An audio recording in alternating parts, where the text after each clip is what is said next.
இந்த விழாவுக்கு வந்திருக்கும் பத்திரிகை தொலைக்காட்சி இணையதளம் நண்பர்கள் அனைவருக்கும் வணக்கம். அழகான ஒரு மேடை, அது உங்களுக்கு பார்த்தாலே தெரியும். ஸோ இவங்க எல்லாருக்கூடையும் நான் ஒர்க் பண்ணியிருக்கேன்னு நினைக்கும் போது எனக்கு ரொம்ப சந்தோஷமாக இருக்குது. அந்த அழகு படத்துலையும் அப்படியே நம்ம கேம்மேக் கேப்சர் பண்ணியிருக்காரு. ஒவ்வொருத்தருடைய எக்ஸ்ப்ரெஷனையும் ஒவ்வொருத்தருடைய எமோஷனையும் அவ்வளோ அழகாக கேப்சர் பண்ணியிருக்காரு. அது கூடிய சீக்கிரம் நீங்கள் எல்லோரும் பார்க்க போகிறீங்க. மிகவும் ஒரு அழகான ஒரு கதை இந்த படம். இந்த படம் டைட்டிலே காதலிக்க நேரமில்லை பயங்கர கேட்சியாக இருந்துச்சு. அந்த நம்மளுடைய கிளாசிக் காதலிக்க நேரமில்லை அந்த டைட்டில் கிடைச்சது ரொம்ப சந்தோஷம். அதை எல்லாரும் அப்ரூவ் பண்ணது, இந்த கதைக்கு அது பொருந்துமான்னு நினைக்கும் போது அப்படியே அருமையாக பொருந்திருந்துச்சு. ஸோ அதுவே ஒரு பெரிய கிஃப்ட் எங்களுக்கு. இந்த டைட்டிலை செலக்ட் பண்ணுறதுக்கு முதல்ல கீருவுக்கு தான் தேங்க் பண்ணணும். அண்ட் டைட்டில் கூட விட்டுட்டாங்க. அது என்ன நித்யா மேனன் முதல்ல, அப்புறமா ஜெயம் ரவி. அதுதான் முதல்ல ஒரு கேள்வியாக இருந்தது. அப்படி என்ன உங்களுக்கு கான்ஃபிடென்ஸ் அப்படின்னு கேட்டாங்க. செல்ஃப் கான்ஃபிடென்ஸ் தான், வேறு என்ன கான்ஃபிடென்ஸ், வேறு எதுவும் கிடையாது.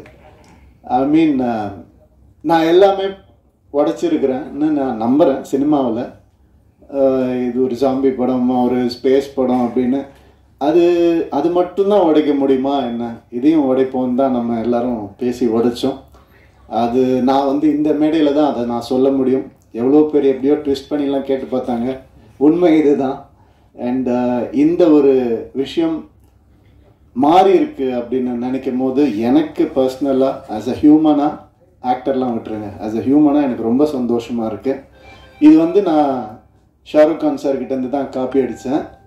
அவர் தான் அவர் கம்பெனியில் முதல்ல ஹீரோயின் பேர் போடணும்னு ஆசைப்பட்டார். அதே மாதிரி நான் எப்போல்லாம் பெண் இயக்குனர்களோட நான் நடிக்கிறேனோ, அப்போ ஒர்க் பண்ணுறனோ, அப்போ எல்லாம் இந்த மாதிரி பண்ணணும்னு நான் நினச்சிட்ருக்கேன். அதுக்கு சப்போர்ட் பண்ணவங்க எல்லாருக்கும், என் ஃபேன்ஸுக்கு எல்லாருக்குமே ரொம்ப ரொம்ப நன்றி. உண்மை என்னென்னா, இது ஒரு மாயையை பெண் ஆணுன்னு நம்ம க்ரியேட் பண்ணி வச்சுருக்கோம். பெண் இல்லாமல் ஆணுக்கு அர்த்தம் இல்லை, ஆண் இல்லாமல் பெண்ணுக்கும் அர்த்தம் இல்லை. இதுதான் உண்மை. இதே மாதிரி தான் எல்லாமே, பிளாக் ஒயிட் எது எடுத்துக்கிட்டாலும் அந்த ஆப்போசிட் மீனிங் இருந்தால் மட்டும்தான் அது மீனிங்காகவே ஃபார்ம் ஆகும். ஸோ அந்த ஒரு வகையில் ரொம்ப நல்ல விஷயம் நடந்திருக்குன்னு நான் நினைக்கிறேன். அண்ட் எனக்கு இப்போது எல்லாரை பற்றியும் பேசியிருக்கேன், நிறைய பேசியிருக்கேன். என்னை பற்றி கொஞ்சம் பேசலான்னு இன்றைக்கி ஒரு முடிவுக்கு இருக்கிறேன். யாரும் தப்பாக எடுத்துக்க வேண்டாம், இந்த நேரத்தை அதுக்கு யூஸ் பண்ணலான்னு. ஏன்னா என்னுடைய கெரியர்லேயோ லைஃப்லேயும் இது ஒரு முக்கியமான டைமாக நான் பார்க்குறேன். அதனால இந்த முடிவை நான் எடுத்தேன். அதுக்கு சப்போர்ட் பண்ணுவீங்க நம்புகிறேன். ஒரு தம்ஸ் அப் காமிச்சிங்கன்னா நல்லாயிருக்கும். Okay, thank you. Thank you sir. இந்த நிறைய அவங்க உங்கள் பேர் தெரியல எனக்கு, சாரி. சப்னா சொன்ன மாதிரி வெற்றி வந்தாலும் தோல்வி வந்தாலும் ஒரே மாதிரி இருக்கேன் அப்படிங்கிறதுக்கு என்ன காரணம்னா, இப்போ நான் சொன்ன ஆண் பெண் தான். வெற்றி இல்லாமல் தோல்வியும் இல்லை, தோல்வி இல்லாமல் வெற்றியும் இல்லை. எனக்கு ஒரு 2014 இந்த மாதிரி கொஞ்சம் ஒரு தோல்வியான ஒரு டைம் இருந்தது. 3 வருஷம் ஒரே படம் பண்ணேன். அதுக்கப்புறம் என்னால் ஒரு இன்டர்வியூ கூட கொடுக்க முடியல. ஏன்னா ஒரு லுக் இருந்தது, அந்த ஒரு மாயையில் என்னை அப்படியே வச்சுருந்தாங்க. அதுக்கப்புறம் எனக்கு ஒரு மாதிரி கொஞ்சம் கஷ்டமாக இருந்தது. என்னடா இப்படி இருக்கேன்னு, படமும் சரியாக போகல, தோல்வி அடைஞ்சுது. ஸோ அப்போ நான் யோசித்தேன், நான் ஏதாவது தப்பு பண்ணியிருக்கேனா அப்படின்னு யோசித்தேன். நான் தப்பாக நடிச்சிருக்கேனா, நான் தப்பான கதையை செலக்ட் பண்ணேனா, நான் அப்படி யோசிக்கும் போது என் சைட்லேருந்து எந்த ஒரு தப்பும் எனக்கு தோணலை. அப்புறம் நம்ம எதுக்கு தோண்டு போனோம், உன் சைடில் தப்பு இல்லாதப்ப. அடுத்த வருஷமே 3 ஹிட்டு ஒரே வருஷம். ரோமியோ ஜூலியட், பூலோகம், தனி ஒருவன், 3 ஹிட்டு கொடுத்தேன் நான். அது ஏன் அப்படின்னா அந்த ரியலைசேஷன் தான். வெற்றிக்கும் தோல்விக்கும் பெரிய டிஃப்ரென்ஸ் இல்லை. ஒருத்தர் தோற்று போய் துவண்டு போய் கீழே விழுந்துட்டாங்கன்னா அவர் தோல்வி அடைஞ்சவர்னு சொல்கிறோம். அது கிடையாது. அவர் திருப்பி எந்திரிக்காமல் இருந்தால் தான் அவர் தோல்வி அடைஞ்சவர். திருப்பி எந்திரிச்சிட்டாருன்னா அவர் தோல்வியே கிடையாது.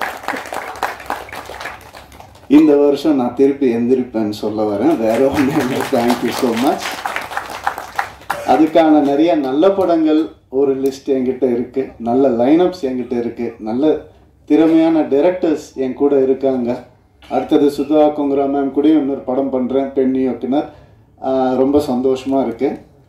எனக்கு பெண் இயக்குனரை வேறு எப்படி அட்ரஸ் பண்ணுறதுன்னு தெரியல, அதனால அப்படி தான் நான் சொல்கிறேன். ஸோ அது ஒரு பெரிய டேர்ம் கிடையாது, டிரெக்டர், அவ்வளோதான். ஸோ இந்த மாதிரி நிறைய நல்ல விஷயங்கள் என் லைஃப்பில் நடந்துட்டு இருக்கு. ஒரு நல்ல மாற்றங்கள் நடந்துட்டு இருக்கு. கிளியராக திங்க் பண்ண முடியுது அண்ட் சந்தோஷமாக இருக்கேன். Thank you so much. காதலிக்க நேரமில்லை பற்றி கொஞ்சம் பேசிடுறேன். இந்த படம் வந்துட்டு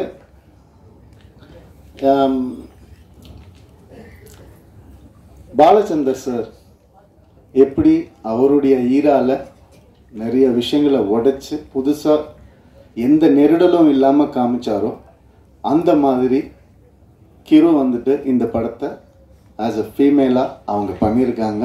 அவங்களுக்கு பாலச்சந்தர் சாருக்கு கிடைச்ச அந்த பேர் இந்த படத்து மூலமாக கிடைக்கணும்னு நான் மனசார வேண்டிக்கிறேன்.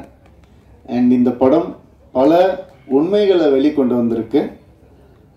உண்மைகள்லாம் ஒழிச்சு வச்ச உண்மைகள் கூட கிடையாது, நம்ம ஏற்றுக்க முடியாத உண்மைகளை வந்துட்டு வெளிக்கொண்டு வந்திருக்கு. அண்ட் இந்த படம் இந்த ஜென்சி அப்படிலாம் நம்ம சொல்கிறோம் இல்லையா, வேறு வழி இல்லை சார், நம்ம மாறி தான் ஆகணும். நீங்கள் வந்து பேப்பரும் பேனாவும் சில வருஷம் முன்னாடி பிடிச்சிட்டு உட்காந்துருந்தீங்க, இப்போ கேமராவை கையில் பிடிச்சிட்டு உட்காந்துருக்குறீங்க. அந்த மாதிரி இந்த படம் சில மாற்றங்களை கொண்டு வரும். அது ரொம்ப நவீனமாக இருக்கும், ரொம்ப மாடர்னாக கண்டிப்பாக இருக்கும்.